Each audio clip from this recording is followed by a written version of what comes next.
হযরতে মুসা নবী হাসেরা মুসা আলাইহিস সালামকে ঘিরে ধরলেন। মুসাকে ডাক দিয়ে বলেন, মুসা রে, আপনি আল্লাহর সঙ্গে কালাম করেন, বৃষ্টির কথা আমার আল্লাহকে বলেন, যাতে আমার মালিক আমার আল্লাহ আমাদেরকে বৃষ্টি দেয়। হযরতে মুসা নবী তোর পাহাড়ে আল্লাহর সাথে কালাম করলেন। রবের সাথে কথা বলার পরে মুসা আলাইহিস সালাম আল্লাহকে বলেন, ইয়া রাব্বি, আপনি বৃষ্টির দরকার। একদল হাসেরা বৃষ্টির জন্য আমার কাছে দরখাস্ত করেছে, রব্বুল আলামিন বৃষ্টি দয়া করে দেন। আল্লাহ ডাক দিয়ে বলেন, মুসা রে, আমি রবের দরবারে একটা বাজেট হয়। মুসা রে, তুমি হাসেদেরকে যায় বলো আগামী 1 মাসে হাসেদের জন্য কোনো বৃষ্টি বাজেট নাই। আগামী 1 মাসে আমি আল্লাহর বাজেটে হাঁসদের জন্য কোনো বৃষ্টি নাই, তুমি যা বলে দাও। তোর পাহাড় থেকে হযরতে মুসা নবী নিজ দেশে যখন রওনা করলেন, এলাকার মধ্যে ঢুকলেন। ওই হাঁসের দল হেঁটে হেঁটে মুসা নবীর সামনে যারা দাঁড়ায় বলল, আল্লাহর নবী, কি সংবাদ আমাদের জন্য আনছেন? মুসা আলাইহিস সালাম বললেন, হাসেরা রব জানিয়ে দিয়েছেন আগামী 1 মাসের মধ্যে কোনো বৃষ্টি বাজেটে নাই। মনোযোগ দিন। হাসেরা তখন পড়তে লাগলো এই কোরআন শরীফের প্রথম শব্দ। হাসেরা ঠিক তখন পড়তে লাগলো এই কোরআনের একবারে প্রথম শব্দটা। আমার সাথে বলেন, আলহামদুলিল্লাহি রাব্বিল আলামিন। আবার বলেন, আলহামদুলিল্লাহি রাব্বিল আলামিন।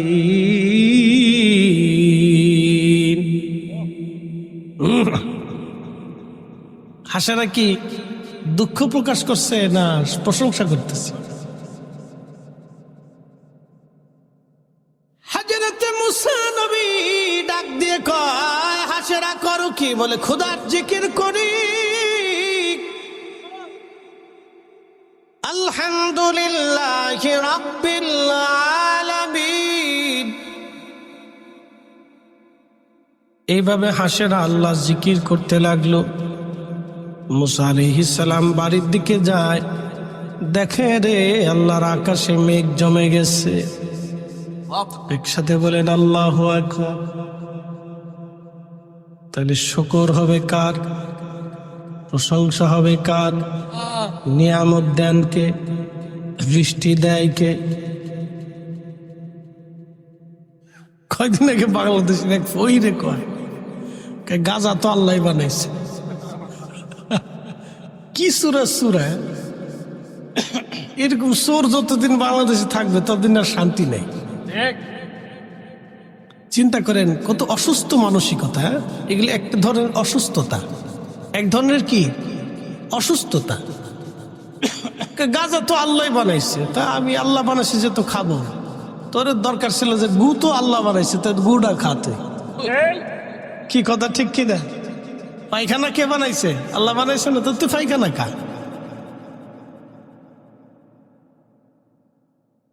আল্লাহর নবী হযরতে মুসা আলাইহিস সালাম দেখি আকাশ ভরা মেঘ, প্রচন্ড বৃষ্টি শুরু হয়ে গেল। এত পরিমাণে বৃষ্টি নামলো, মুসা আলাইহিস সালাম হাঁটু পর্যন্ত পানিতে ঘিরে একবারে ডুবে গেল। মুসা নবী ডাক দিয়ে হাসেরা সাঁতরায় সাঁতরায় মুসা আলাইহিস সালামের সামনে যা বলল, হুজুর, আপনি না বললেন আগামী 1 মাসে বৃষ্টি হবে না, কিন্তু এত পরিমাণে বৃষ্টি আল্লাহ দিয়েছে, হাঁটু পর্যন্ত পানি দিয়ে ভরে ফেলল। আল্লাহর নবী মুসা রাগান্বিত হইয়া আল্লাহকে ডাক ডাকে, রাব্বি, তুমি না বললা বৃষ্টি হবে না, মাখলুকের সামনে আমারে স্মরণ দিলা, কারণ কি? আল্লাহ ডাক দেখে, মুসা রে, তুমি যখন বললা বৃষ্টি হবে না, তখন হাঁসের দল কি বলেছিল? বলেছে তারা পড়তেছিল আলহামদুলিল্লাহি রব্বিল আলামিন। তুমি রহমান, তুমি মেহেরবান। ঠিক কিনা? তুমি রহমান, তুমি মেহেরবান। অন্ধ গাহে না শুধু তোমারি গুণগান, অন্ধ গাহে না শুধু তোমারি গুণগান, বুঝেও বুঝে না তবু শান।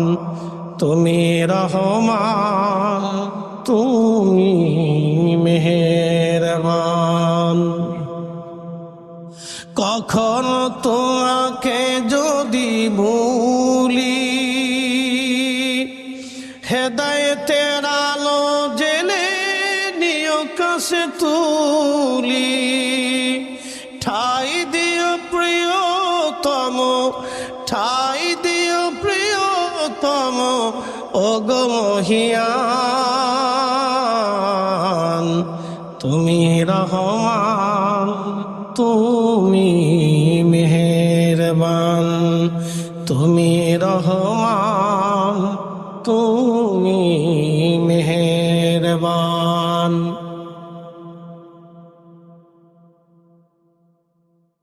আল্লাহর কোরআনে আমার রব বলতেছেন, আলাম তারা, হুজুর আপনি কি দেখেন না, আন্নাল্লাহা ইয়াসজুদু লাহু মান ফিস সামাওয়াতি ওয়া মান ফিল আরদ, আসমান ও জমিনের ভিতরে যাহা কিছু আছে সব আমি আল্লাহ জিকির করে। একবার জোরে বলা যাবে কি আল্লাহু আকবার। আসমান জমিনের ভিতরে যাহা আছে সব আমি আল্লাহকে সিজদা দেই। জোরে বলবেন সুবহানাল্লাহ। আর একটু ইকোটা কমাই দাও ভাইয়া। আসমান জমিনের ভিতরে যা আছে সব আমি আল্লাহকে সিজদা দেই। الشمس والقمر والنجوم والجبال والشجار والدواب وكثير من الناس।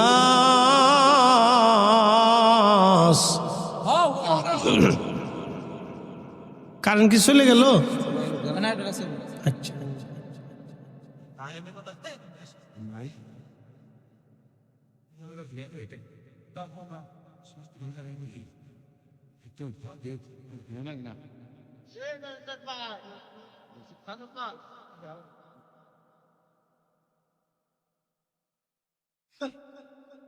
আচ্ছা, আচ্ছা আমরা বলি আলহামদুলিল্লাহ। আলো দিছে কি? এই আলোর পিছনে একটা শক্তি আছে, নাম বিদ্যুৎ। নাম কি? ইংরেজিতে বলে কারেন্ট। আপনি কি দেখা যায়? ধরলে শক করে, ঠিক কিনা? আচ্ছা, বিদ্যুৎ বানাইছে কে? বিদ্যুৎ কে বানাইছে? ডরাইতেছেন নাকি আপনারা? জোরে বলেন, বিদ্যুৎ বানাইছে কে? আল্লাহ বানাই দিছে। এটা না হলে বিদ্যুৎ আলো জ্বলতো না। এই আলো দিয়ে আল্লাহ আমাদেরকে রাতের আধারে আলোকিত করে দিলেন, নতুবা এটা অন্ধকার ছিল। আপনার চোখ আছে কিন্তু অন্ধকার দেখতেন, কিন্তু আলো ব্যবস্থা করলেন। الشمس والقمر والنجوم والجبال والشجر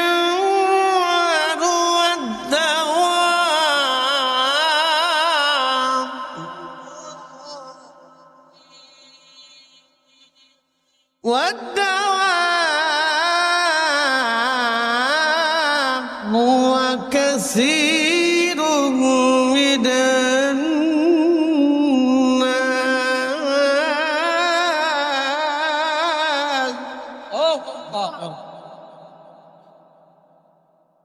এর ভিতর ভুল টুল আছে না? একসাথে বলে সন্দেহ টন্দ আছে?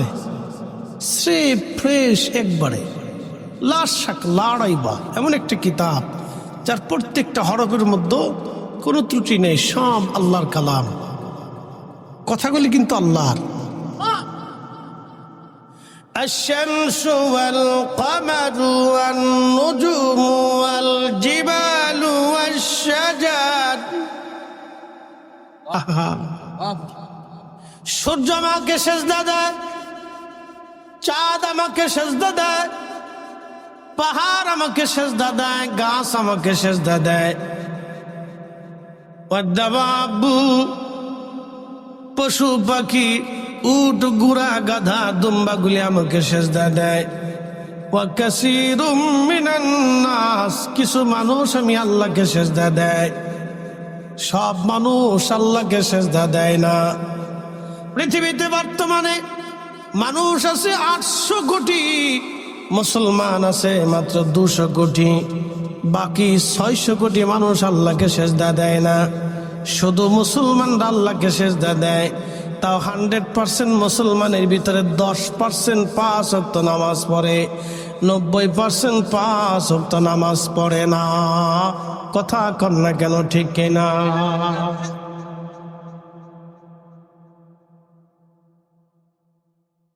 কসবার তালতলার মুসলমান মাইকের আওয়াজ যত দূরে যায় খুব মনোযোগ দিবেন। আল্লাহ ডাক দিলেন, হাবিব আপনি কি দেখেন না ভূমণ্ডল নবমণ্ডল 7 আসমান 7 জমিনের ভিতরে যা আছে সব আমি আল্লাহকে সেজদা দেই, আপনি কি দেখেন না? আপনি কি লক্ষ্য করেন না সব আমি আল্লাহকে সেজদা দেই? আশ-শামসু তাজরি লিমুস্তাকাররিন লাহা। সূরা ইয়াসিনে আমার রব্বুল আলামিন আমাদেরকে বললেন, সূর্য তার নিজস্ব কক্ষপথে যে আল্লাহকে সেজদা দেয়।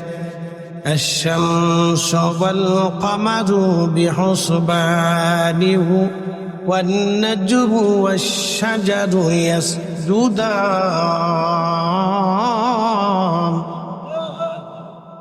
আচ্ছা, জীবনে দেখছেন গাছ সেজদা দিছে? দেখছেন?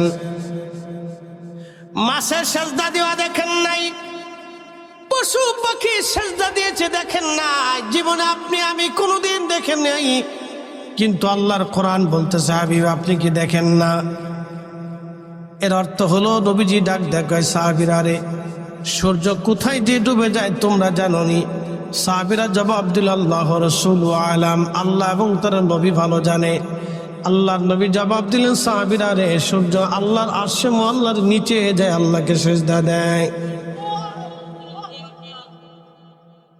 আল্লাহর নবীর চাচা হযরত আব্বাস রাদিয়াল্লাহু আনহু একদিন এসে বলেন, হুজুর নবীজি একটা দৃশ্য দেখে আমি কালেমা পড়েছি। বলে, চাচা যান কোন দৃশ্য বলবেননি? বলে, হুজুর আপনি ছোট্টবেলা দোলনার মধ্যে ছিলেন, আপনাকে দেখার জন্য আমি এসেছিলাম। পূর্ণিমার চাঁদ চলতেছিল সেই দিন, দোলনার ভিতরে আপনি একা। আমি দেখি আপনি কেঁদে ফেলে দিয়েছেন, আবার দেখি আপনি চাঁদের দিকে তাকায় একবার হাসেন, আবার লক্ষ্য করে দেখলাম আপনার কচি হাত, আপনি যেই দিকে লড়াইতেছিলেন আকাশের চাঁদ আপনার হাতের ইশারায় ওইভাবে দুলতেছিল, ঢলতেছিল। একবার জোরে বলা যাবে কে মারহাবা?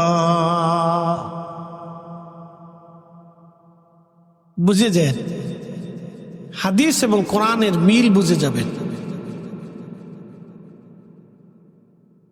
প্রিয় নবী ডাক দেখে, চাচা যান আপনি ঠিক দেখেছেন, ভুল দেখেন নাই। মনোযোগ দিন, ভুল দেখেন না, আপনি ঠিক দেখেছেন। চাচা যান আপনি ঠিক দেখেছিলেন সেই দিন। চাচা যান আমি দোলনার মধ্যে ছিলাম, খুবই একা, একাকিত্বের কারণে আমার খারাপ লাগতেছিল। ঠিক তখনই আমি কেঁদে ফেলে দিলাম, আর আকাশের চাঁদ তখনই আমার সালাম দিল। জোরে জোরে জোরে জোরে জোরে, না না হয় না, আরো জোরে বলেন। কে সালাম দিছে? আল্লাহ দিছে? কে দিছে? কে সালাম দিছে? জোরে বলেন। الشمس والقمر والنجوم। অপর আয়াত আল্লাহ বলছেন, يسبحوا لله ما في السماوات وما في الأرض আসমান জমিনের যা কিছু আছে সব আল্লাহর তাসবিহ পড়তে থাকে, আল্লাহর জিকির করতে থাকে, আল্লাহর জিকির করতে থাকে। কোথাও আল্লাহর জিকির বন্ধ হয় না। একমাত্র মানব জাতি আল্লাহর জিকির করে না, একমাত্র মানুষ আল্লাহর জিকির করে না, একমাত্র মানুষ আল্লাহর জিকির করে না। কুত্তা আল্লাহর জিকির করে, বিড়াল আল্লাহর জিকির করে। যখনই জিকির বন্ধ করে দিবে তখনই মৃত্যু হবে। এই শুনেন, বিড়াল যখন আল্লাহর জিকির বন্ধ করবে তখনই তার মউত আসবে। এক সেকেন্ড পৃথিবীতে আল্লাহ তাকে থাকতে দেবে না। কুত্তা যখন জিকির বন্ধ হবে মৃত্যু হবে। এক সেকেন্ডও পৃথিবীতে থাকতে পারবে না। একমাত্র মানব জাতি জানার পরেও আল্লাহ জিকির করে না। বিশ্ববিখ্যাত নবী হযরত ইউনূস আলাইহিস সালামকে যখন মাছের পেটের মধ্যে ফেলে দেওয়া হলো, আহা, ইউনূস আলাইহিস সালামকে মাছের পেটের মধ্যে যেই মাছে ওনাকে গিলে ফেললো সেই মাছটাকে আরো একটা মাছে খাইলো। এবার বুঝেন সেই মাছটা কত বড়। যেই মাছে ইউনূসকে খাইলো সেই মাছটাকে আরো একটা মাছে খাইলো। সমুদ্রের নিচে 40 দিন, একসাথে বলবেন আল্লাহু আকবার। কতদিন? অক্সিজেন কে দিছে? হ্যাঁ না, বিজ্ঞান দিয়ে দিচ্ছে। 40 দিন পর্যন্ত পানির নিচে, গভীর সমুদ্রের নিচে ওই মাছটা পেটের মধ্যে নিয়ে দৌড়াইতে লাগলো। ইউনূস আলাইহিস সালাতু ওয়াস সালাম আল্লাহকে ডাক দেখা, আল্লাহ, এই সমুদ্রের গভীরে মাছের পেটের ভিতর থেকে আমি জিকিরের আওয়াজ পাচ্ছি। জিকির করে কারা? আল্লাহ ডাক দেখে, ইউনূস রে, সমুদ্রের কঙ্কর আমি আল্লাহ জিকির করে, সমুদ্রের মাছেরা আমি আল্লাহ জিকির করে, সমুদ্রের পানি আমি আল্লাহ জিকির করে, সমুদ্রের বালি আমি আল্লাহর জিকির করে, সমুদ্রের সমস্ত প্রাণীগুলি আমি আল্লাহ জিকির আদায় করতেছে। ওরা একটা সেকেন্ডের জন্য জিকির বন্ধ করে না। একবার জোরে বলা যাবে কি মারহাবা? লা ইলাহা ইল্লাল্লাহ, লা ইলাহা ইল্লাল্লাহ, লা ইলাহা ইল্লাল্লাহ, লা ইলাহা ইল্লাল্লাহ, লা ইলাহা ইল্লাল্লাহ, মুহাম্মাদুর রাসূলুল্লাহ সাল্লাল্লাহু আলাইহি ওয়াসাল্লাম। আল্লাহর নবী ইউনূস তখনই মাছের পেটের মধ্যে সিজদায় পড়ে গেলেন। সিজদায় পড়ে ইউনূস তুমি বলতে লাগলেন, লা ইলাহা ইল্লা আনতা সুবহানাকা ইন্নী কুনতু মিনাজ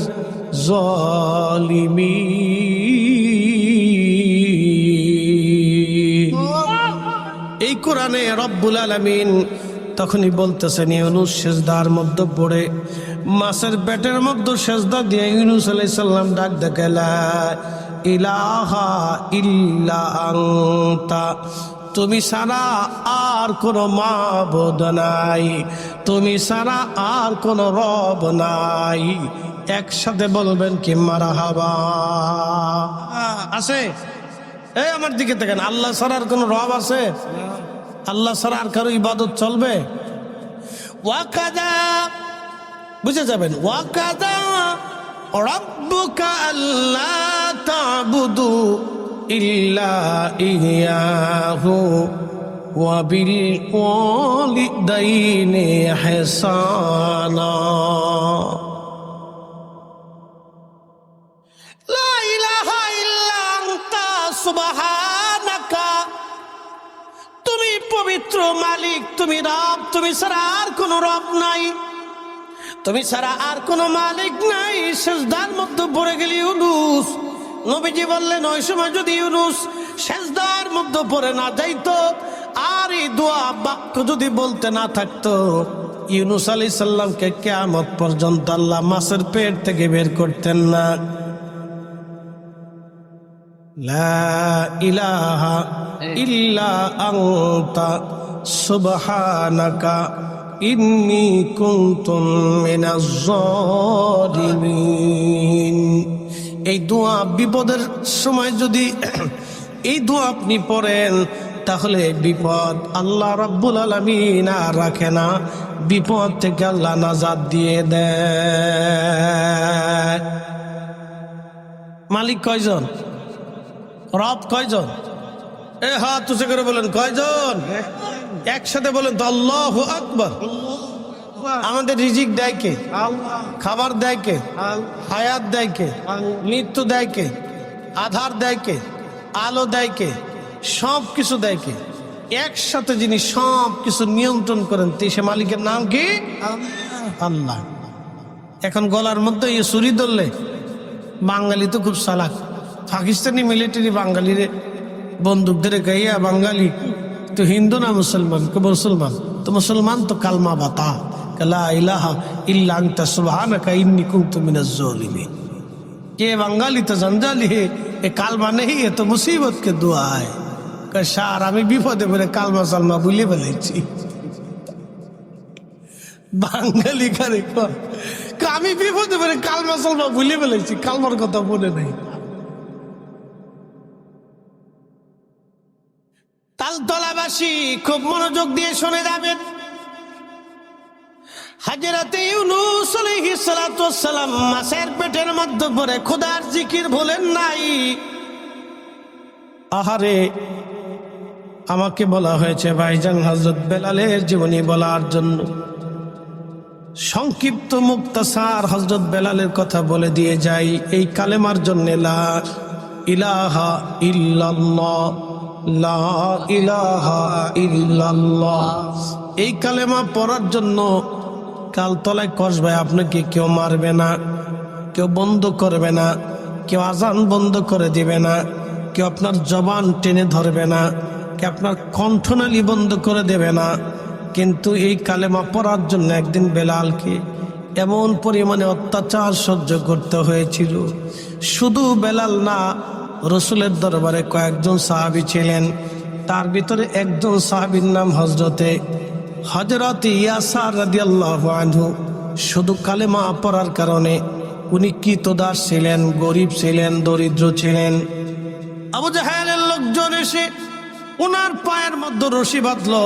হযরত ইয়াসার রাদিয়াল্লাহু আনহুর ডান পায়ে রশি বাঁধলো, বাম পায়ে রশি বেঁধে দুইটা রশি উটের গলার মধ্যে বেঁধে দিয়া দুইটা উট দুই দিকে সরিয়ে দেয়া হলো, দাবর দিয়ে দেয়া হলো। উট দৌড়াচ্ছে, দুইটা রশি দুই দিকে যাচ্ছে। ইয়াসার, জীবন দিবি নাকি কালেমা ছাড়বি? তখনও নামাজ দুনিয়াতে আসে নাই, তখনও রোজার বিধান চালু হয় নাই, তখনও হজের বিধান চালু হয় নাই, তখনও জাকাতের বিধান চালু হয় নাই। শুধু কালেমা পড়েছে লা ইলাহা ইল্লাল্লাহ, বলো আল্লাহ এক, মুহাম্মাদুর রাসূলুল্লাহ সাল্লাল্লাহু আলাইহি সাল্লাম আল্লাহর নবী, আল্লাহর রাসূল। কোরআনে আল্লাহ বলে দিলেন, ইয়া আইয়ুহাল্লাযীনা আমানু আমিনু বিল্লাহি ওয়া রাসূলি। ও ঈমানদার, ঈমান আনো, আল্লাহর উপর ঈমান আনো। আল্লাহর উপর ঈমান আনার সাথে সাথে আমার রাসূলের উপর ঈমান আনো। চিৎকার মেরে বলেন আল্লাহু আকবার।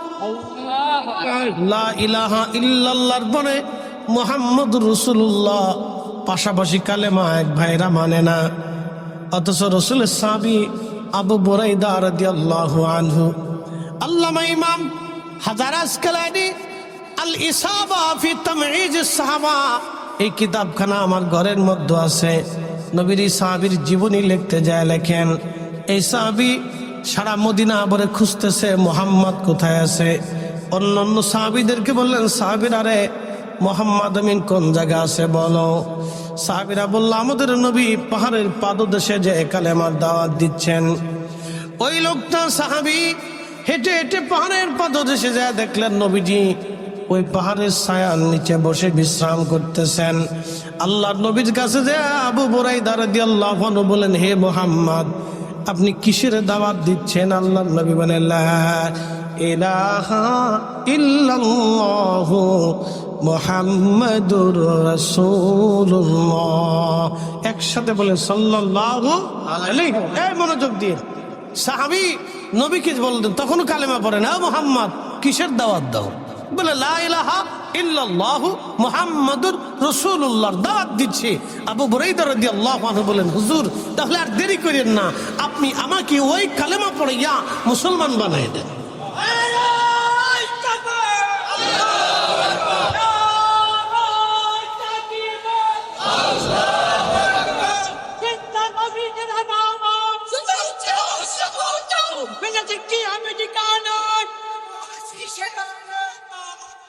আর আসেনি, আর নাই, থামাইলে গাইতে থাক। আচ্ছা ঠিক আছে, আল্লাহ একটা মাইক ছাড়াই তো বাজে, বিরাট মাইক, সর্বনাশ। আচ্ছা একসাথে বলেন না, মারহাবা। আল্লাহর দুনিয়াতে কত কোয়ালিটির বান্দা আছে, কত ধরনের আল্লাহর বান্দা আছে। আল্লাহু আকবার। কারটা আল্লাহ কখন কবুল করছে আমাদের জানা আছে? জানা নাই। এই জন্য কারোটা ছোট করে দেখার সুযোগ নেই, কারো মহব্বতটাকে ছোট করে দেখার কোনো সুযোগ নাই। এই যে হযরত ইয়াসার জীবনে এক ওয়াক্ত নামাজ পাই নাই, এ আপনি বুঝেন, দিন বুঝে যান। জীবনে এক ওয়াক্ত নামাজ পড়েন নাই, পান নাই, রোজা পান নাই, হজ পান নাই, যাকাত পান নাই। কালেমা কবুল করছেন, কাফেররা ধরে নিয়ে গেছে, ছাড়বি না মরবি? মরে যাব, ছাড়ব না। দুই পায়ের মধ্যে রশি বেঁধে উটের গলার মধ্যে বেঁধে ছেড়ে দিয়েছে। আহা, মাঝখান থেকে ফেরে দুইটা অংশ আলাদা হয়ে গেছে। জীবন দিয়েছে, ইমান দেয় নাই। একসাথে বলা যাবে আল্লাহু আকবার। আহা, ওনার স্ত্রী সুমাইয়াকে, উনি উদাসী, ওনার স্ত্রী হযরত সুমাইয়াকে ধরে নিয়ে যাওয়া হলো। আবু জাহেলের লোকেরা বলল, সুমাইয়া কালেমা ছাড়বি না জীবন দিবি? সুমাইয়া ডাক দেখায়, আবু জাহেল রে, আমি জীবন দিয়ে দিব, কিন্তু ঈমান আমি ছাড়তে পারবো না। এই জন্য ঈমান বড় দামি জিনিস, ঈমান বড় দামি জিনিস। হযরত সুমাইয়ার হাত পা গুলি বেঁধে আবু জাহেল বর্ষা হাতে নিয়ে সুমাইয়ার গুপ্তঙ্গের ভিতরে বর্ষা দিয়ে বারবার আঘাত করতেছিল। আরে সেই দিন বাধা দেওয়ার মতো কোনো মানুষ ছিল না। সুমাইয়ার চিৎকারে আল্লাহর আকাশ বাতাস ভারী হচ্ছিল। মক্কার মানুষ একটা লোক সুমাইয়াকে বাঁচাইতে আসে নাই। আবু জাহেল হযরত সুমাইয়ার গুপ্তাঙ্গে বর্ষা খুঁচি নির্মম ভাবে পৃথিবীর ইতিহাসে এমন নির্মমতা কেউ দেখে না একজন নারীর প্রতি। শুধু কালেমা পড়ার কারণে সেই দিন সুমাইয়ার জীবন চলে গেল। সুমাইয়া কাঁদতে চলে, আর রাব্বি, আপনি আমাকে ঈমান দিয়েছেন, ধৈর্য ধরার তৌফিক দেন। রব্বানা লা তুজিগ কুলুবানা বা'দা ইয হাদাইতানা ওয়া হাব লানা মিন লাদুনকা রাহমাতান ইন্নাকা আনতাল ওয়াহ্হাব। আল্লাহ হেদায়েতের পথ দেখাইয়া গুমরাহ বানাই দেন না মালিক, হেদায়েতের পথ দেখে গুমরাহ বানান আল্লাহ। সুমাইয়া বারবার কাঁদতে লাগলো। আবু জাহেল বর্ষা দিয়ে গুপ্তাঙ্গে বারবার আঘাত করতে লাগলো। আর একজন নারী বিভৎস ভাবে তাকে শহীদ করা হয়েছিল। এক ওয়াক্ত নামাজও তিনি পান নাই, রোজা পান নাই, হজ পান নাই, যাকাত পান নাই। কিন্তু আমার রব কোরআনে বলে দিলেন, রাদিয়াল্লাহু আনহুম ওয়া রাদু আনহু যালিকা লিমান খাশিয়া রাব্বা। আমি আল্লাহ আমার নবীর ওই সাহাবীদের উপরে রাজি হয়ে গেলাম, তারা আমি আল্লাহর উপরে রাজি। একসাথে বলবেন কি আল্লাহু আকবার। তাদের সম্পর্কে আল্লাহ কোরআনে বলে দিলেন, জাযাউহু ইনদা রাব্বিহিম জান্নাতু আদনিন তাজরি মিন তাহতিহাল আনহারু খালিদিনা ফিহা আবাদা। কষ্ট হচ্ছে আপনাদের? কোরআন থেকে বলতেছি, বুঝতে কোনো অসুবিধা হচ্ছে? বুঝে যাবেন আজ আপনার। একটা ওয়াক্ত নামাজও পাই নাই। কি পাই নাই? নামাজও পাই নাই, কিন্তু ঈমান পেয়েছিল। ঈমানটা কি বুঝিয়ে দিচ্ছি। আপনাদের দেশে জেলেরা মাছ মারেনি, মাছ যেই ডুলার মধ্যে রাখে, আমাদের ফরিদপুরের ভাষায় বলে ডুলা, আপনাদের দেশে কি বলে? ডুলা। এই ডুলার ভিতরে মাছ রাখে। এখন এই শীতকাল আসতেছে সামনে, ধরেন ডিসেম্বরও কিন্তু ওরা মাছ মারবে। আমরা যখন কাঁথা কম্বল দিয়ে ঘুমাই, তখন জেলেরা কি করে? পানির ভিতরে মাছ মারে। তো খুব মনোযোগ দেন, জেলেরা যখন মাছ মারে ডুলার মধ্যে রাখে, ডুলার নিচে যদি ভাঙ্গা থাকে, সকালবেলা মাছ পাবে? আমল হচ্ছে ঈমান রাখার ডুলা। আমল কি? আমল হচ্ছে, দুঃখিত, ঈমান হচ্ছে আমল রাখার ডুলা। ঈমান যদি বিশুদ্ধ না হয়, তাহলে সারা জিন্দেগি আমল করলে বেহেশত পাওয়া যাবে না। ক্লিয়ার কথা, একবারে ক্লিয়ার। খুব ভালো করে বুঝে যাবেন। কারো ব্যক্তিগত পর্যায়ে আমার কোনো ক্ষোভ নাই, কিন্তু কেউ যদি মনে করে আল্লাহ রসুলের আব্বা আম্মা দুইজন জাহান্নামী, আমি আপনাকে দলিল দেব না আজকে, শুধু দুইটা যুক্তি দেই। নবীজির আব্বার নাম কি? একসাথে বলেন, একসাথে বলেন। এদেশে আব্দুল্লাহ নামে আপনারা ছেলে মেয়ে আত্মীয় স্বজন নাতিপুতি আব্দুল্লাহ নাম আছে না নাই? কোন জাহান্নামীর নাম কি আব্দুল্লাহ রাখে? আচ্ছা, আপনাদের নবীজির মায়ের নাম কি? আচ্ছা, এদেশে বহু মহিলার নাম আমেনা আছে, আছে না নাই? তো জাহান্নামী মহিলাদের নামে কেউ কি নাম রাখে? তো বুঝে গেছেন আপনি।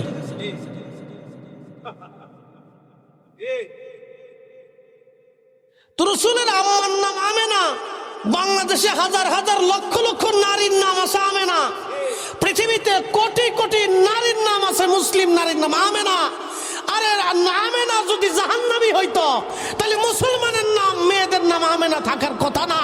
অতএব বোঝা গেল রসুলের আব্বা আম্মা দুজনই জান্নাতি ছিল। যারা জাহান্নামী মনে করবে তারা বাতিল বেদাতি। কথা বলে ঠিক না বেতো?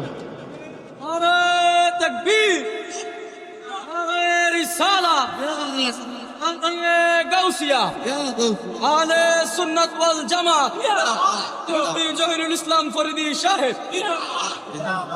দলিল দিলে সারা রাত আপনি সারা পৃথিবীর যত আমেন আছে সবার জাহান্নামী বলে দেন।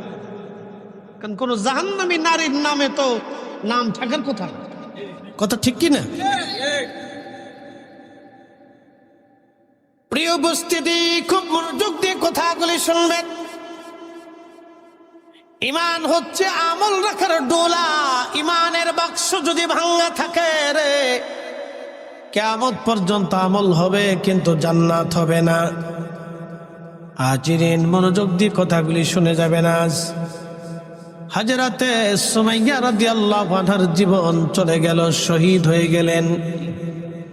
শহীদ হয়ে জান্নাতে চলে গেলেন। আল্লাহ বলেন, জাযাউহুম ইনদা রাব্বিহিম জান্নাতু আদনিন তাজরি মিন তাহতিহাল আনহারু খালিদিনা ফিহা আবাদা।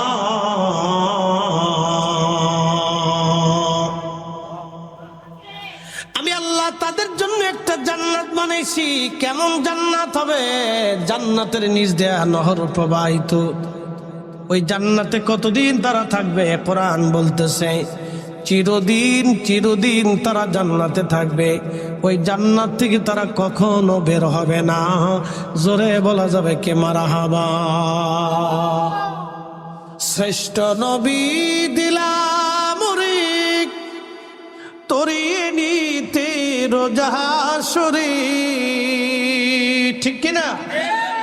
আচ্ছা বলেন, কাজী নজরুলের মতো মেধাবী আর কোন বাংলা সাহিত্যে কোনো মা জন্ম দিতে পারছে? ওনার মতো কবি সাহিত্যিক কোন মার পেট থেকে আর আসছে? এখন কি লেখে না লাগে, হাট্টিমা টিম টিম, তারা মাঠে পারে ডিম, তাদের ঘোড়ার দুধে ডিম, হাট্টিমা টিম টিম, পোলা মানে ইতার শিখে আতা মাতা সাতা আবি জাবিলা তাকাতা এগুলি শিখতেছে। ফুলাবান কি শিখে আমি জানি না। আমার স্ত্রীকে একদিন বললাম যে তোমার কান দেখি, বাচ্চাদের বই। তা আমি তো সময় পাই না, আমি রাতে যাই, অন্ধকারে ঢুকি, আবার বাচ্চারা যখন স্কুলে থাকে তখন আমি চলে আসি। একদিন দেখি সকালবেলা ঘুমে গেছে, কান্দে করে দুই মেয়ের বইটই দিয়ে দুইজনের স্ত্রী কান্দি করে নিয়ে বেরোচ্ছে। আমি কাঁদে এত বড় বোঝা বস্তা বস্তি লিয়ে কই যাও? কে বাচ্চাদের কি স্কুলে পাঠায়? তোকে বাচ্চাদের বই কতগুলি? একটার 10টা আর একটার 8টা। আমি বললাম যে ওরা কি বই পড়ে? এতটুকুন বাচ্চারা 8টা বই কি জন্য পড়বে? কি পাগলের দেশ, চিন্তা করে। হ্যাঁ, বাচ্চা বই টানতে না পারে, বাচ্চার মায় কান্দি করে টানে। কি কথা কর নাকি? 8টা বই, এ দেশের বাচ্চা 8টা বই পড়ে এখনো ঘুষ বন্ধ হয় নাই, দুর্নীতি বন্ধ হয় নাই, চুরি চাপটামি বন্ধ হয় নাই, এই অকাম কুকামে বন্ধ হয় নাই। কি কথা কর না কেন? আমাদের বাচ্চাদেরকে ছোট কাল থেকে শিখাইতে হবে, সত্য বলতে হবে, মিথ্যা বলা যাবে না, খাবারে ভেজাল দেওয়া যাবে না, অন্যায় করা যাবে না, অপরাধ করা যাবে না। এটা অন্যায়, এটা ন্যায়, এটা অন্যায়, এটা ন্যায়। ছোট কাল থেকে এটা শিখাইতে হবে, কিভাবে আচরণ করতে হবে, কিভাবে ভদ্রতা শিখতে হবে, কিভাবে মানুষকে হেল্প করতে হবে। ছোট্ট বাচ্চা ওটা শিখবে। 8-10টা বই কান্দি করে ঘুরে কি পড়বে? ও কি শিখাচ্ছে দেশ? বললে বলবে হুজুরা কিছু বুঝে, আমরা কিচ্ছু বুঝি না, আমরা খালি খাই আর ঘুমাই, আমরা বুঝি না। তো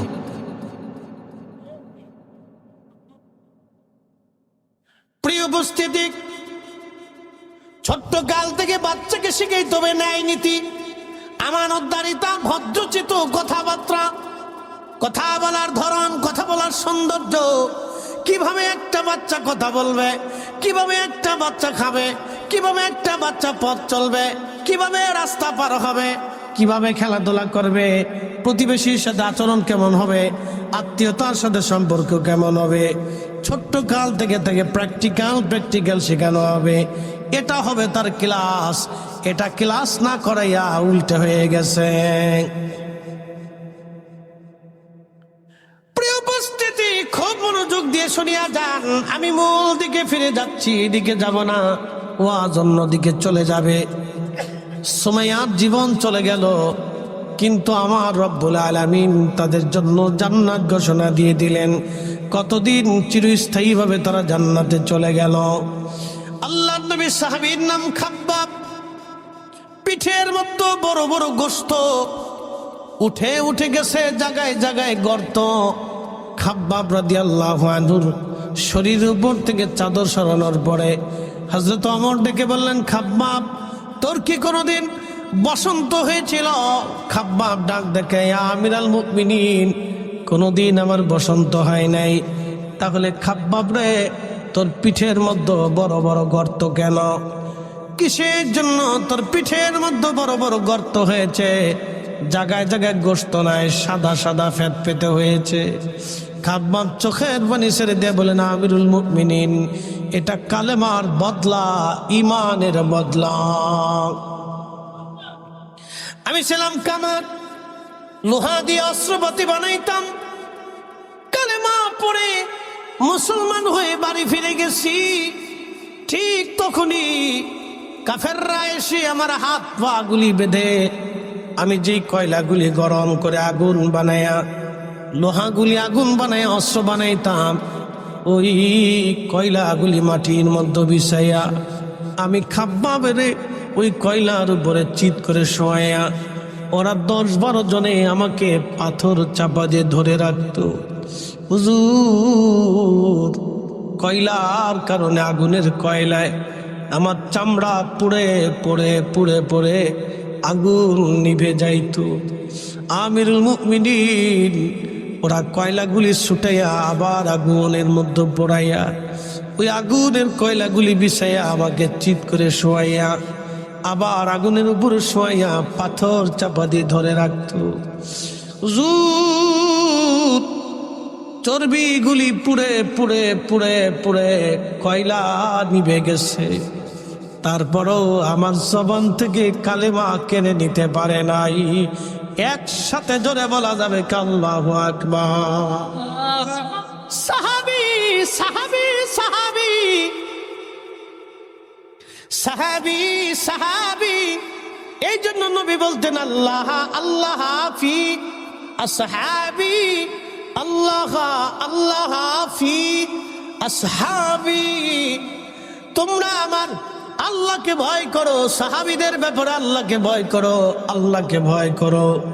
লা তাত্তাখিদুহুম ওয়ারাদাম মিন বাদি, আমার ইন্তেকালের পরে আমার সাহাবীদের সমালোচনা করিও না, মন্দ বলিও না, খারাপ বলিও না। আমার সাহাবীদেরকে গালি দিও না, কষ্ট দিও না, তাদের দোষ চর্চা করিও না, তাদের ত্রুটিগুলি খুঁটে খুঁটে এনে সমালোচনা করিও না। ফামান আহাব্বাহুম ফাবিহুব্বি আহাব্বাহুম, তোমরা যদি আমার সাহাবীদেরকে ভালোবাসো আমি নবীকে ভালোবাসা হবে। আমার আবগাদাহুম ফাবিবুগদি আবগাদাহুম, এবার সাহাবীদের সমালোচনা করলে আমি নবীর সমালোচনা করা হবে, আমার সাহাবীকে গালি দিলে আমি নবীকে গালি দেওয়া হবে। সাহাবী সাহাবী, সোয়া লক্ষ সাহাবীর জীবন যদি আমরা টানি, তালতলার মুসলমানেরা সারা রাত্র কেন সারা জীবন পার হয়ে যাবে, আলোচনা কখনো শেষ হবে না। এখন আসেন হযরত বেলালের জীবনীতে। সাহাবীদের মধ্যে যিনি বেশি মার খেয়েছিলেন তিনি হযরতে বেলাল। শুধু কালেমার জন্যে এত পরিমাণে তিনি অত্যাচারিত হয়েছিলেন, বেলালের মতো এমন অত্যাচার কারো নসিবে হয় নাই। মাসের পর মাস, দিনের পর দিন বেলালকে মারা হয়েছিল, পিঠের চামড়াগুলি উঠানো হয়েছিল, গলার মধ্যে রশি বেঁধে বেলালকে টেনে টেনে সারা মক্কার অলি গলি দিয়ে তারে টানা হতো। যদি আপনারা হজে যেয়ে থাকেন, যদি আপনারা সৌদি আরবের চাকরি করে থাকেন, তাহলে আপনারা অবশ্যই বুঝতে পেরেছেন প্রচণ্ড লুহামাতে পাথরি রাস্তা, বালুর রাস্তা, বালু পাথরি রাস্তা দিয়ে বেলালের গলার মধ্যে রশি বেঁধে সারা মক্কার অলিগুলি দিয়ে বেলালকে টানা হতো। প্রচণ্ড টানার কারণে গার ভিতর থেকে চামড়া উঠে উঠে উঠে উঠে ঘা হয়ে যাইতো। ওই ঘায়ের মধ্যে বেলালকে বেত্রাঘাত করা হতো। এত পরিমাণে বেত্রাঘাত, মাঝে মধ্যে বেলাল অজ্ঞান হয়ে শুধু আহাদ আহাদ শব্দ বলতে থাকতেন, আর কোনো শব্দ তার জবান থেকে বের হতো না। একটা কথাই বেলাল বলতেন, আল্লাহ এক, আল্লাহ এক, আল্লাহ এক, আল্লাহ এক। একবার জোরে বলা যাবে আল্লাহু আকবার। কুল হুয়াল্লাহু আহাদ আল্লাহুস সামাদ লাম ইয়ালিদ ওয়া লাম ইউলাদ। বলে দাও হুজুর, আমি আল্লাহ, আমি মালিক, আমি কারো মুখাফিক কিনা, সব আমি আল্লাহর মুখাফিক কি।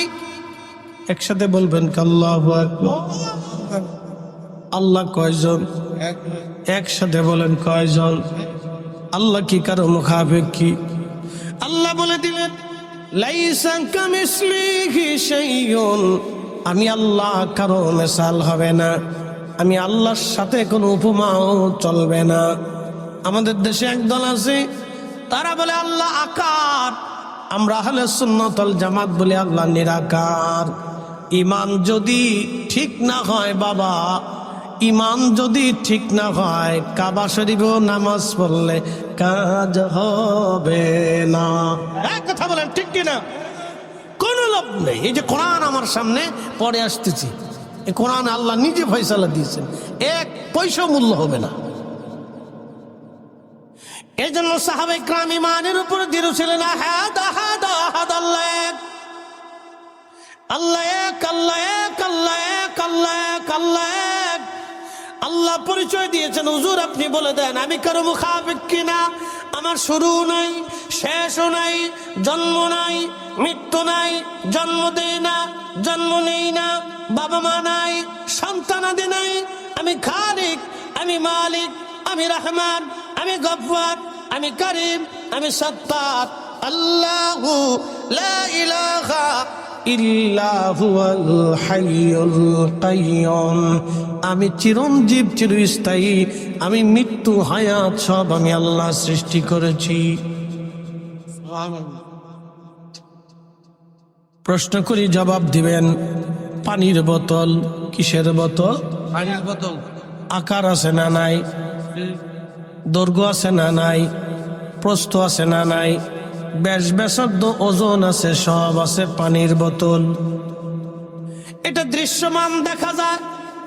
এখন আমি যদি বলি এই বোতলটা নিরাকার, মানবেন? এই বোতলটা আমি যদি বলি নিরাকার, আপনারা কি মানবেন? কেন মানবেন না? আমি আপনাদের এত বড় বক্তা, আমার দিকে তাকান, শিক্ষিত অশিক্ষিত সর্বমহল, আমি আপনাদেরকে একবারে সহজ সাবলীল ভাবে বুঝাইতেছি। আমি যদি আপনাদেরকে বলি যে এই বোতলটা নিরাকার, আপনারা কি মানবেন? আপনারা সবাই বলবেন হুজুর কি পাগল হলো নাকি? নিরাকার তো সে যার কোনো আকার আকৃতি সীমাবদ্ধতার ভিতরে সে নাই, যার শুরু নাই শেষ নাই, আগ নাই পিছ নাই, ডান নাই বাম নাই, উপর নাই নিচ নাই, হ্যাঁ, তার কোনো স্থান নাই, সে একবারে সীমানাবিহীন, সে হলো নিরাকার। তো এটা কি করে নিরাকার হয়? হুজুর পাগল হয়ে গেছে। আপনারা আমাকে বলবেন হুজুরে পাগল হয়ে গেছে, তার ব্রেনে অসুস্থতা ঢুকছে। এখন বলেন, কেউ যদি আল্লাহকে বলে আকার, তাহলে আল্লাহরে সে বোতলের ভিতরে নিয়েছে। কি কথা কন না কেন? আল্লাহরে সে বোতলের কাতারে নিয়েছে। কিসের কাতারে? বোতলের কাতারে, পাহাড়ের কাতারে, গরুর কাতারে, ছাগলের কাতারে, মানুষের কাতারে, জমিনের কাতারে, পৃথিবীর কাতারে, আসমানের কাতারে, নক্ষত্রের কাতারে, চাঁদের কাতারে, তাহলে সবই আকার। কথা ঠিক কিনা? একমাত্র নিরাকারকে, জোরে বলেন, একমাত্র নিরাকারকে, একমাত্র নিরাকারকে, কে কে কে কে? জোরে বলেন কে? আরো জোরে কে? আল্লাহ ছাড়া বাকি যা আছে সব আকার, একমাত্র আল্লাহ নিরাকার। এখন আল্লাহকে আকার মনে করে কেউ যদি আল্লাহর সেজদা দেয়, কিয়ামত পর্যন্ত সেজদা হবে, কবুল হবে না। আপনি ঠিক বললেও ঠিক, না ঠিক বললেও ঠিক, কোরআনেরটাই ঠিক, এটা ঠিক। কথা কন না কেন? এটা কি? এটা ঠিক। বলে কেমন ঠিক? এবার কোরআনে একটু ব্যাখ্যা করে বুঝিয়ে দিয়েছে। তাসমদ্দু উজু, কিয়ামতের ময়দানে এক দলের চেহারা মলিন হয়ে থাকবে। আল্লাহ বলবেন ফাআম্মাল্লাযীনা আসওয়াদ্দাত উজুহুহুম, তোদের চেহারা মলিন কেন রে? আজকে মলিন হয়ে বসে আছিস কেন? তোদের তো উৎফুল্ল থাকার কথা। আকাফারতুম বাদা ঈমানিকুম, তোরা ঈমান আনার পরে বেঈমান হয়ে গেছিলি। ঈমান আনার পরে তোরা বেঈমান হয়ে গিয়েছিলি। বলে ঈমান আনার পরে মানুষ কিভাবে বেঈমান হয়? ঈমান আনার পরে তোরা বেঈমান হয়েছিলি। ফাযাকুল আযাবা বিমা কুনতুম তাকফুরুন। আজকে আমি রবের দরবারে তোদের কোনো জায়গা নাই, তোরা জাহান্নামে চলে যা। তোরা ঈমান আনার পরে বেঈমান হয়েছিলি। প্রশ্ন রাখতে পারেন ফরিদি হুজুর, ঈমান আনার পরে আবার বেঈমান কেমনে হয়? রব একমাত্র আল্লাহুস সামাদ, আল্লাহুস সামাদ, আল্লাহুস সামাদ। আল্লাহ কারো মুখাপেক্ষী না, সব আল্লাহর মুখাপেক্ষী। এই জন্য একমাত্র আল্লাহ স্রষ্টা, বাকি সব সৃষ্টি, সমস্ত সৃষ্টি আল্লাহর মুখাপেক্ষী বিদায় সৃষ্টিগুলি আকারে সীমাবদ্ধ। আর একমাত্র আমার আল্লাহ নিরাকার বিদায় তিনি স্রষ্টা। এই জন্য কেউ যদি আল্লাহকে আকার মনে করে সেজদা দেয়, ফাযুকুল আযাবা বিমা কুনতুম তাকফুরুন, ইমান আনার পরে বেঈমান, ইমান আনার পরে বেঈমান। কথা কোন ঠিক কিনা? ইমানকে, একিনকে সাহাবায়ে কেরামের মতো মজবুত রাখতে হবে। আহাদ আহাদ আহাদ আহাদ, আল্লাহ এক, আল্লাহ এক, আল্লাহ এক করে সাহাবায়ে কেরাম বেলাল জিকির করতে করতে করতে করতে মরুভূমির ভিতরে আহাব আহাব অজ্ঞান হয়ে গেছে। মুমূর্ষ, মরে যায় বেঁচে উঠে, মরে যায় বেঁচে উঠে। আপনি জানেন মাসের পর মাস তাকে পিটানো হতো, কোনো ওষুধ দেওয়া হতো না। কল্পনা করতে পারবেন? এখানে হাজী সাহেবরা উপস্থিত আছে, মক্কা মদিনাতে কাটিয়ে আসছে, এসি রুম ছাড়া থাকার কোনো উপায় থাকে না। প্রচন্ড লু হওয়ার গরমে পানির তৃষ্ণায় কলিজা জিহ্বা শুকিয়ে আসে। আরাফা থেকে যখন হজের মাঠ থেকে হাঁটা শুরু করবেন, আরাফা থেকে হেঁটে হজ করলে তো আরো বিপদ।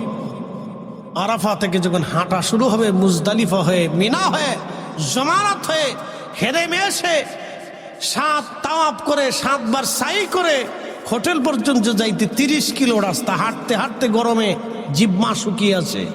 পানির পর পানি খাইলেও এসে হোটেলে এসে দেখি পেশাব করে দেখি হলুদ পেশাব বেরোচ্ছে। এত বোতল পানি কই গেল? সব ঘামের সাথে বের হয়ে শেষ হয়ে গেছে। এটার নাম হজ। হজ বললেই হয় না, হজ অনেক কষ্টের। এই জন্য হাজি আরাফাতের মাঠে যাওয়ার পরেই আল্লাহ তাকে মাফ করে দেয়। এবং মক্কা থেকে বিদায়ী তাওয়াফ করার সময় যখন কাবা থেকে বিদায় নিতে চায়, আল্লাহ তাকে মাফ করে দেয়। একসাথে বলা যাবে না আল্লাহু আকবার? হজ অনেক কষ্টের একটি ইবাদত। এই সেই লুহামার ভিতরে হযরত বেলালের হাত পা গুলি বেঁধে গরমের ভিতরে এইভাবে রেখে দেওয়া হতো। আহাদ আহাদ, আল্লাহ এক, আল্লাহ এক, আল্লাহ এক।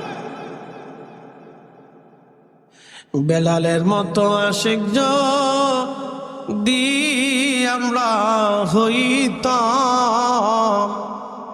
এ দুনিয়ায় নবীর দেখা পাইতাম, এ দুনিয়ায় নবীর দেখা পাইতাম। আবু বকর ডাক দিয়ে বলতেছে, হুজুর মাসের পর মাস বেলালকে এমন ভাবে মারা হয়, পিটানো হয়, ডাক্তার দেখানো হয় না, ওষুধ দেওয়া হয় না। প্রচন্ড ব্যথায় বেলাল শুধু কাতরাইতে থাকে আর আহাদ আহাদ বলে কান্না করে মাঝে মধ্যে অজ্ঞান হয়ে যায়। মরুভূমির ভিতরে নিয়ে প্রচন্ড লু হাওয়াতে বেলালকে হাত পা গুলি বেঁধে পাথর চাপা দিয়ে রেখে চলে আসতো। প্রচন্ড গরম মরুভূমির লু হাওয়া। যারা হজে গিয়েছে এবছর আমি নিজের চোখে দেখেছি, আরাফাতের মাঠে গরম সহ্য করতে না পেরে আমার চোখের সামনে মিশরি হাজি ছটফট করে মারা গেল। প্রচন্ড গরমে আরাফাতের মাঠে মিশরি হাজি ছটফট করে গরমে মরে গেল, আর চোখের সামনে মরে গেল। আহা, কিছুই করার ছিল না তখন। শুধু ঠান্ডা পানি দিলাম, কোনো লাভ হলো না। প্রচন্ড গরমে হাজি মরে গেল। আহারে, ওই প্রচন্ড গরমে হযরত বেলালকে মরুভূমির মধ্যে বেঁধে রেখে বুকের মধ্যে পাথর চাপা দিয়ে চলে আসা হতো। শুধু কান্না করতো আর বলতো আহাদ আহাদ, আল্লাহ এক, আল্লাহ এক, আল্লাহ এক। জীবন চলে যাবে, ইমান যাবে না। জীবন যাবে, ইমান যাবে না। নবী বললেন, আবু বকর রে, বেলাল রে কিনে নিয়ে আসো, আজাদ করে দাও। হযরত বেলালকে কিনে এনে আবু বকর আজাদ করে দিলেন। হিজরত করে মদিনাতে চলে গেলেন। মদিনায় আজান এসে গেল, আজানের হুকুম। স্বপ্নে নবীকে আজানের বাক্য শিখানো হলো। হযরত বেলালকে ডাকা হলো, বেলাল তুমি আসো। লাব্বাইক ইয়া রাসূলুল্লাহ, আমার বেলালকে আজানের বাক্যগুলি শিখায় দাও। এই মসজিদের মুয়াজ্জিন আমার বেলাল হবে, আমার বেলাল হবে এই মসজিদের মুয়াজ্জিন। একবার জোরে বলা যাবে আল্লাহু আকবার। আমি যদি আরব হতাম মদিনারি পথ, সেই পথ দিয়ে হেঁটে যাইতেন নূর নবী হযরত,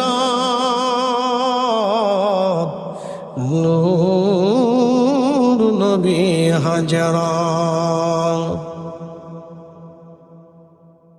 আজান দিতেন বেলাল পঞ্চ ওয়াক্ত।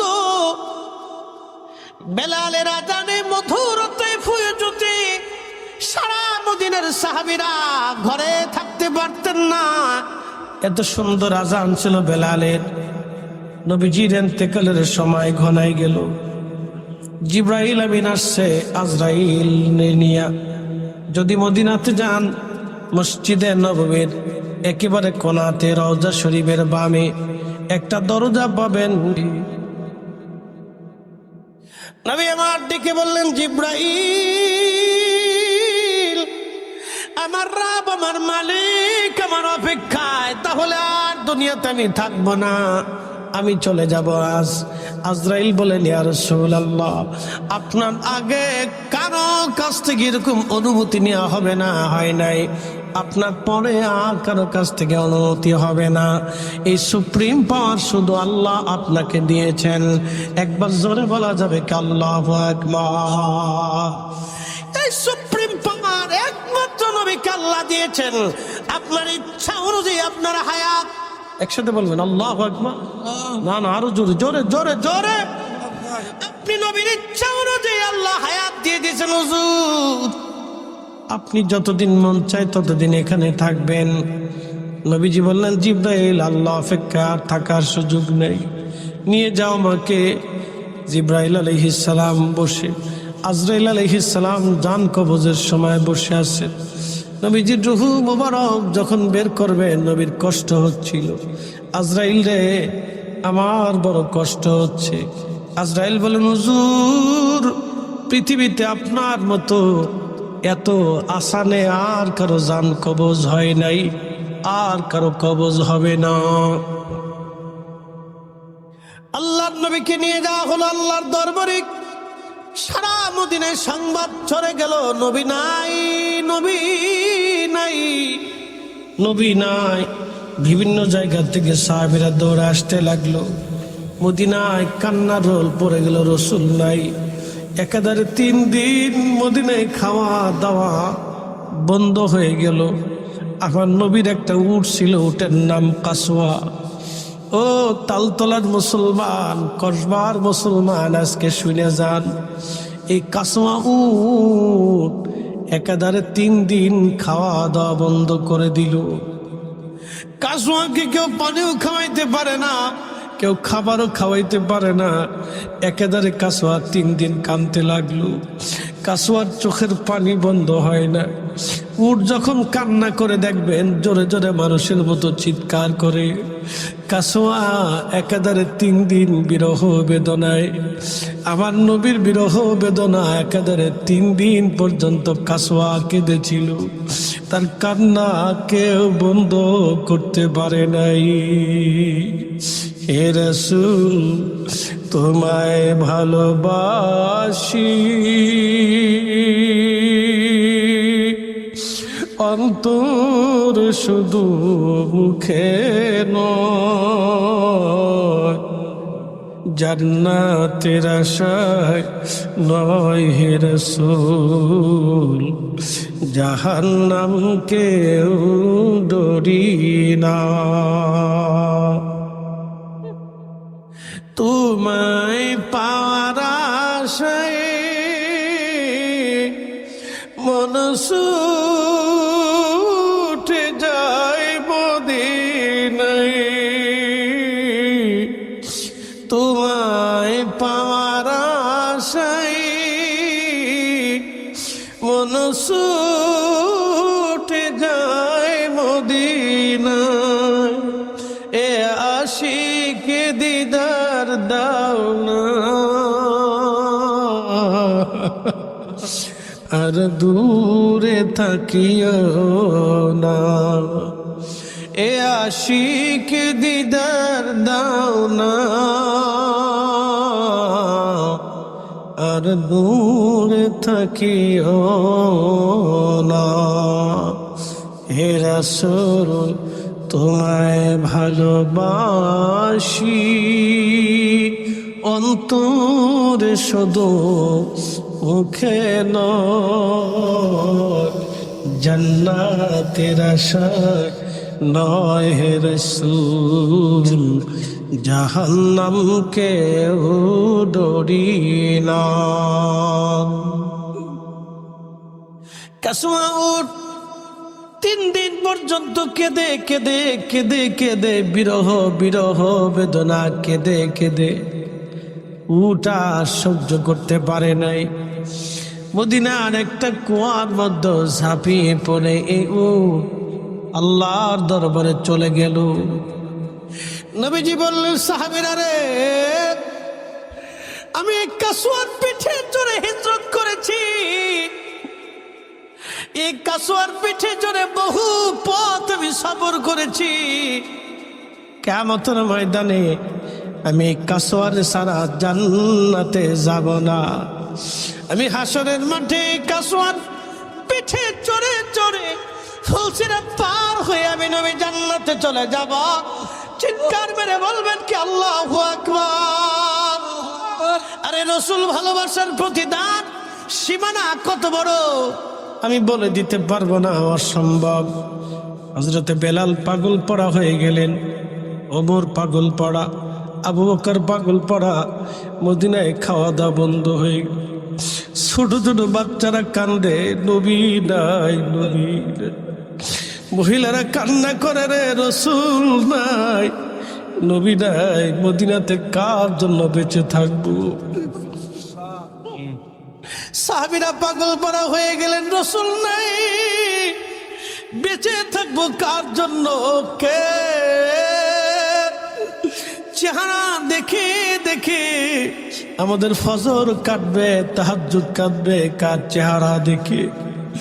মুসিবতে পড়ে, বিপদে পড়ে, দুঃখে পড়ে কার কদমে ছুটে আসবো? আর সাহাবীরা পাগল পড়া হয়ে গেল।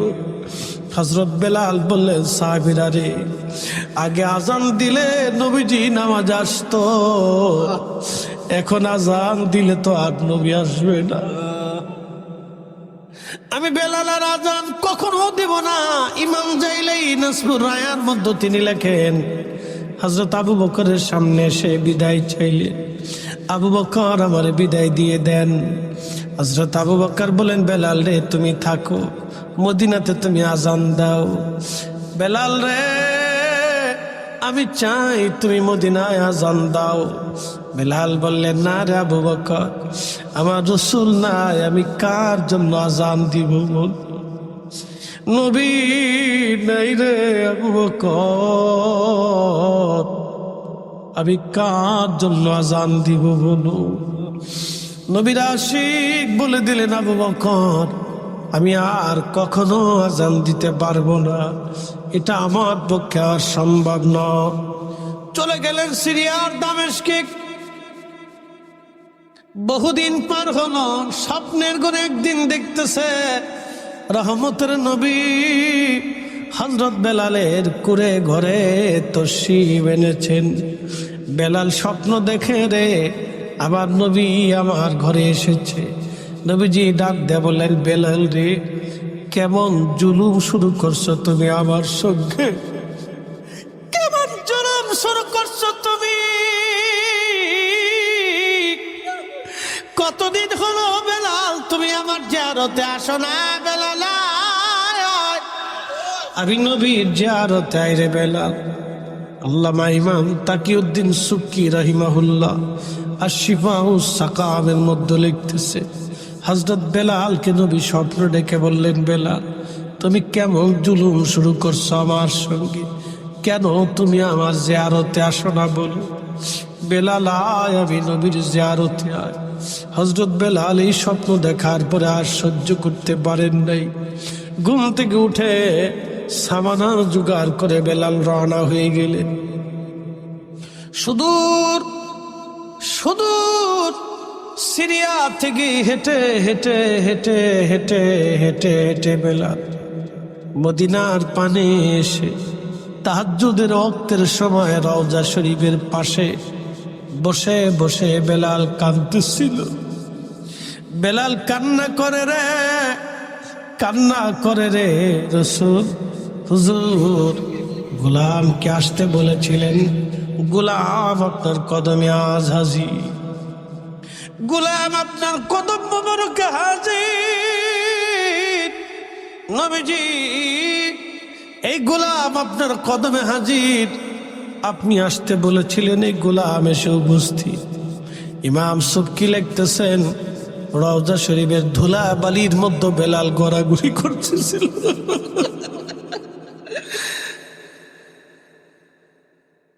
আমি কত নিজে দেখেছি মদিনায় হাজির, রওজা শরীফের দিকে তাকায় তাকায় চোখের পানি ছেড়ে ডুকরিয়ে ডুকরিয়ে হাজি কান্না করে।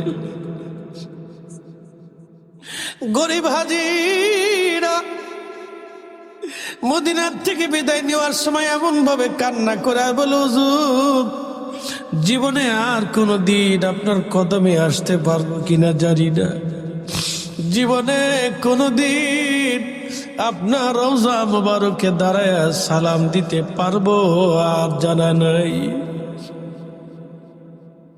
রওজা শরীফের ভিতরে ধুলাবালির মধ্যে বেলাল গড়াগড়ি করতেছিল। নতুন মুয়াজ্জিন আসছে, বেলালকে দেখে ডাক দিছে, শুনছ মদিনাবাসী, নবীর মুয়াজ্জিন বেলাল আমাদের মাঝে ফিরে আসছে। আরে আল্লাহর নবীর সাহাবীরা ঘর থেকে বের হইয়া মসজিদে নববীতে এসে দেখলো ঠিকই নবীর মুয়াজ্জিন বেলাল বসে বসে কান্না করে। সাহাবীরা বললেন, বেলাল আজান দাও। হযরত বেলাল বললেন, না আমি আর আজান দিতে পারবো না, আমি নিয়ত করেছি রাসূল নাই, আমার আজানে কে নামাজ পড়াইতে আসবে বলো, আমি কারে আজান শোনাবো, কে কে আমার আজানে নামাজ পড়াইবে। আমি নিয়ত করেছি আর কোনদিন আমি আর আজান দেব না গো। সাহাবীরা বললেন, তাহলে হাসান আর হুসাইনকে নিয়ে আসো, যদি কোনদিন মদিনাতে যান আপনাকে ঠিকানা বলে দিচ্ছি, 7 নম্বর গেট বাবু সালাম, তার পাশে একটা দরজা আছে হযরত আবু বকরের দরজা। এই দরজাটা কখনো বন্ধ করা হয় না। আল্লাহর নবী বলে গিয়েছিলেন, ও আমার সাহাবীরা রে, তোমরা আমার আবু বকরের দরজাটা খোলা রাখবা, কিয়ামত পর্যন্ত আমার আবু বকরের দরজা যেন বন্ধ করা না হয়। কিয়ামত পর্যন্ত মসজিদে নববীতে আবু বকরের দরজা খোলা থাকবে। একসাথে বলবেন কি আল্লাহু আকবার। যেই দরজা দিয়ে আবু বকর আসতেন ওই দরজাটা আল্লাহর নবী খোলা রাখতে বললেন, কিয়ামত পর্যন্ত এই দরজা খোলা থাকবে। ওই দরজার পাশেই দরজাকে বলা হয় বাবু সালাম। এই দরজা দিয়ে সোজাসুজি কোনাকুনি যদি আপনি হেঁটে যান একটা মসজিদ আপনি পাবেন, মসজিদ আলী। এটা আসলে মসজিদ না, এটা ছিল ফাতেমা রাদিয়াল্লাহু আনহার বাড়ি। সাহাবীরা এখান দিয়ে রওনা হয়ে চলে গেলেন। হাসান হুসাইনকে ডেকে নিয়ে আসছে। হাসান আর হুসাইন দেখতে নানার মতো দেখা যাইতো, দেখতে নানার মতো দেখা যাইতো। নানার সৌন্দর্য দুই দৌহিত্র পেয়েছিলেন। হাসানকে দেখে ইমাম সুবকি লিখতেছেন, রওজা শরীফ থেকে উঠে ইমাম হাসানকে জড়িয়ে ধরে বুকের মধ্যে মাথা ঠেকাইয়া বেলাল চোখের পানি সেরে সেরে ডুকরায় ডুকরায় কাঁদতেছিল। আবার ইমাম হুসাইনের বুকের মধ্যে মাথা ঠেকাইয়া জড়িয়ে ধরে ডুকরিয়ে ডুকরিয়ে বেলাল রাদিয়াল্লাহু আনহু কাঁদতেছিলেন। অনেকক্ষণ পরে ইমাম হাসান সমস্ত নীরবতা ভেঙ্গে বলবেন, নানার মুয়াজ্জিন, কতদিন হলো তোমার কণ্ঠের আজান শুনি না।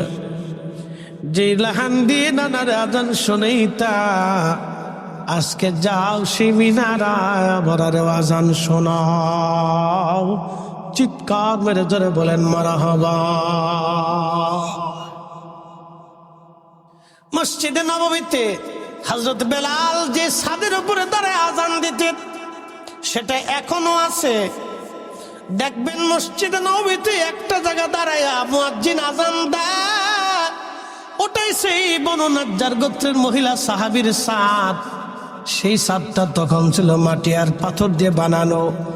বর্তমান প্রশাসক তুর্কিরা সেটাকে টাইলস দিয়ে, সুন্দর করে দামি টাইলস দিয়ে ওটা নির্মাণ করে দিয়ে গেছে। ওইভাবে যেইভাবে সাহাবীর ঘর ছিল ওই রকমই ওইভাবেই বানিয়ে দিয়ে গেছে।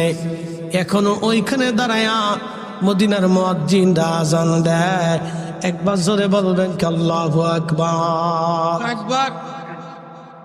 হযরত বেলাল ওইখানে দাঁড়িয়ে গেলেন, আজান শুরু হয়ে গেল। আল্লাহু আকবার, আল্লাহু আকবার, আল্লাহু আকবার,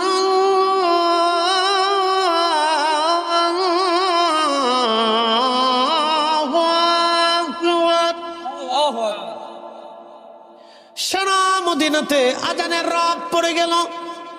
তাহাজ্জুদের সময় রন্দে রন্দে আজান ছড়িয়ে গেল। মদিনার ঘর থেকে পুরুষ, মহিলা, বাচ্চারা সন্তান নিয়ে বের হতে লাগলো। আশহাদু আল্লা ইলাহা ইল্লাল্লাহ,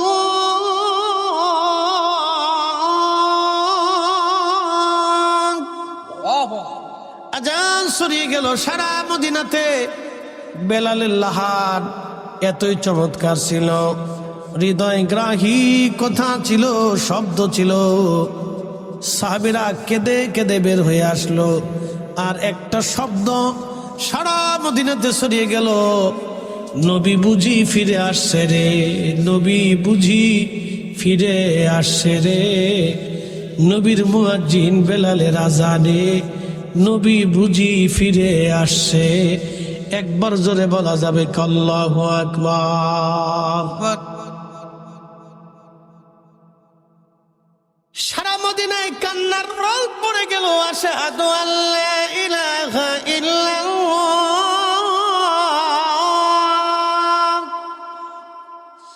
সারা মদিনায় কান্নার রোল।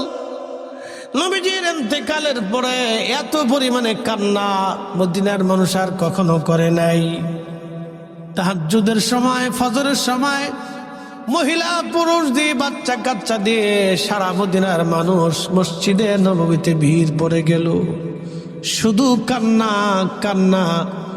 আরে সেই দিনের কান্না এমন কান্না ছিল, ইমাম তাকিউদ্দিন সুবকি রাহিমাহুল্লাহ আশ-শিফাউস সাকামের মধ্যে তিনি লেখেন, যখন বেলাল আশহাদু আন্না মুহাম্মাদার রাসূলুল্লাহ,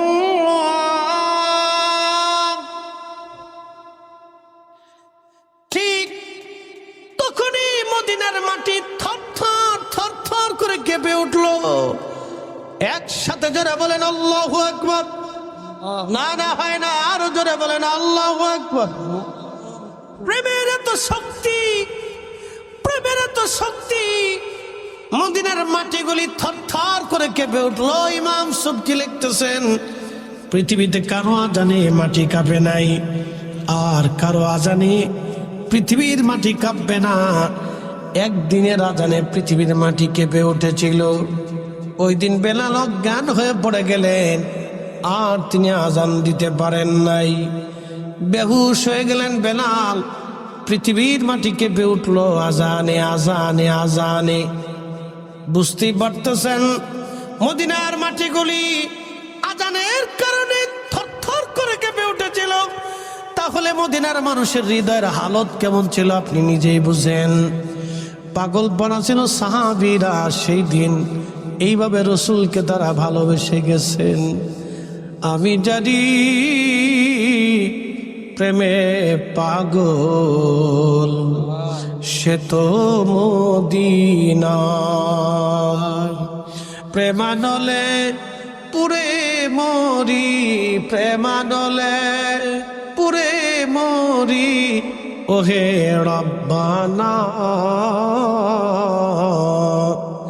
আমি জানি প্রেমে পাগল সে তো মদিনা, আমি জানি প্রেমে পাগল সে তো মদিনা। আল্লাহুম্মা সাল্লি আলা, জবান খোলেন, মাওলানা মুহাম্মদ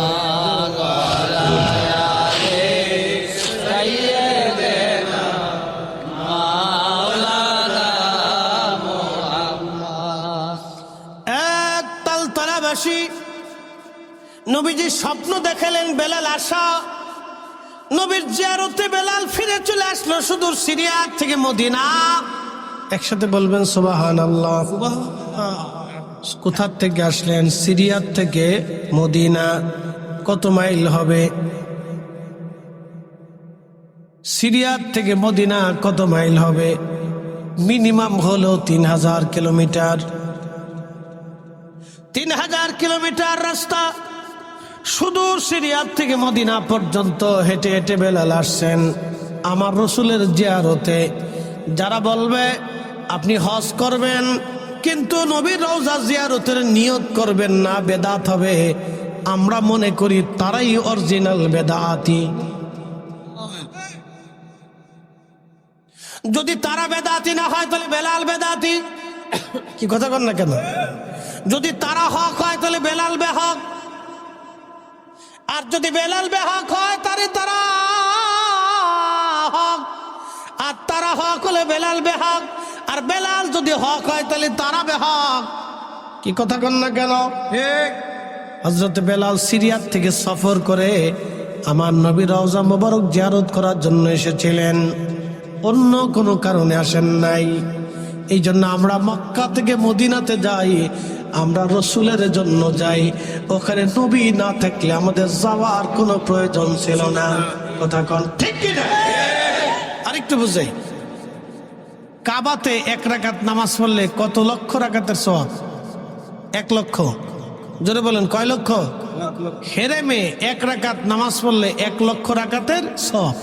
মদিনাতে 1 রাকাত নামাজ পড়লে 50,000 রাকাতের সওয়াব। সওয়াব কোন জায়গা বেশি, মক্কায় না মদিনায়? না না, মক্কায়। সওয়াব কোন জায়গা বেশি? জোরে বলেন। নেকি বেশি কোন জায়গা? মক্কায়। তা আপনার যদি নেকের দরকার হয় তাহলে মদিনায় আসার দরকার কি? কথা ঠিক কিনা? আপনার যদি নেকের দরকার হয় তাহলে মদিনায় আসার দরকার কি? আপনি তো মক্কা থেকেই নেক পাইতেছেন। মূলত মক্কা থেকে মানুষ মদিনাতে আসেই আল্লাহ রসুলের জন্য। কথা বলেন, কথা বলেন ঠিক কিনা? আচ্ছা বলেন, সাহাবীরা ঈমান আনছে পাহাড় দেখে, পাথর দেখে, তা কি দেখে? জোরে বলেন, জোরে বলেন। আপনারা আল্লাহ দেখছেন, কবরে আযাব হয় দেখছেন, 2 কাঁধে ফেরেশতা আছে দেখছেন, মুনকার নাকির আসবে দেখছেন, আজরাইল আসছে দেখছেন, জিবরাইল দেখছেন, তো মানছেন কে? আল্লাহ নবী বলছেন সেই জন্য বিশ্বাস করছেন। কথা ঠিক কিনা? রসুল না বললে আমরা কখনো বিশ্বাস করতে পারতাম না। রসুল বলেছেন এই জন্য বিশ্বাস করে নিয়েছি, বিনা বাক্যে, বিনা তর্কে। কবরে কি হবে দেখি না, রসুল দেখেছেন, নবী বলেছেন, তিনি সত্যবাদী। সাদাকা রাসূলুহুন নবিয়্যুল হাবিবুল কারীম। তিনি কখনো মিথ্যা বলেন নাই, জীবনে একটা মিথ্যার লেশও যার জীবনে নাই। তিনি সত্য বলে গেছেন, এই জন্য বিনা বাক্যে উনি যা বলেছেন তাই মেনেছি, যা বলেছেন বিশ্বাস করেছি। কথা বলেন ঠিক না? ঈমান কি আমাদেরকে দিয়ে না রসুল দিয়ে? জোরে বলেন। এই কোরআন কি? জোরে বলেন। না আসতে বলবেন না, জোরে বলেন। এই কোরআন কাকে দিয়ে? জোরে বলেন। নবী যেই কোরআনের আয়াত যেটা বলেছেন আমি সেটা মেনে নিয়েছি। যালিকাল কিতাবু লা রাইবা ফীহি হুদাল লিল মুত্তাকিন, এটা আমি বলি না, রাসূল বলেছেন। ওনার কালবে এসেছে, উনি জবান দিয়ে বলছেন। বুঝতে পারছেন?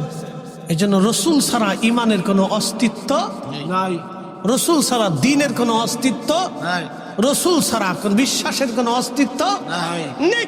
রাসূল ছাড়া জান্নাতের কোনো অস্তিত্ব, রাসূল ছাড়া মুক্তির কোনো রাস্তা নেই, কখনো নেই।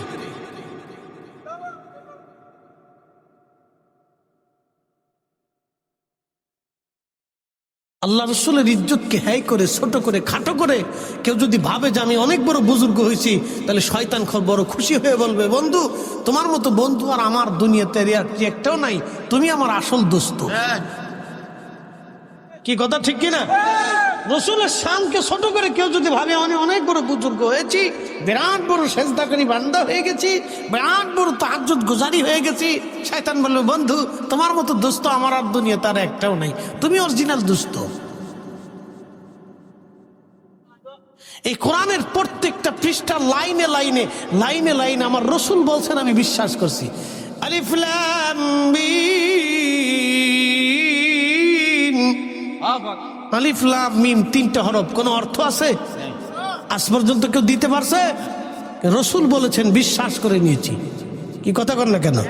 এখানকার আলিফ শব্দ যদি আপনি বিশ্বাস না করেন, ঈমান থাকবে?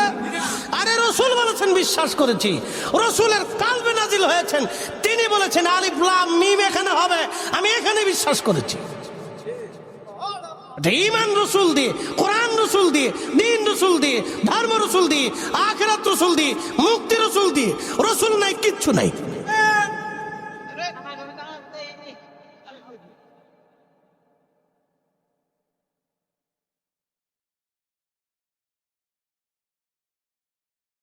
এই জন্য সাহাবায়ে কেরাম, রসুলকে দিয়ে সাহাবায়ে কেরাম সম্মানিত হয়েছেন। এই জন্য সাহাবায়ে কেরাম আল্লাহ রসুলকে দুনিয়ার সব কিছু থেকে বেশি ভালোবাসতেন, প্রাধান্য দিতেন। প্রিয় উপস্থিতি আমার, আল্লাহ আমাদের সকলকে ঈমান একিনে মজবুত করে দিক। সকলে বলে না আমিন। আসেন নবীজিকে দাঁড়ায় সালাম জানাই, ইয়া নবী আসসালাম আলাইকা। Free audio post production by alphonic.com.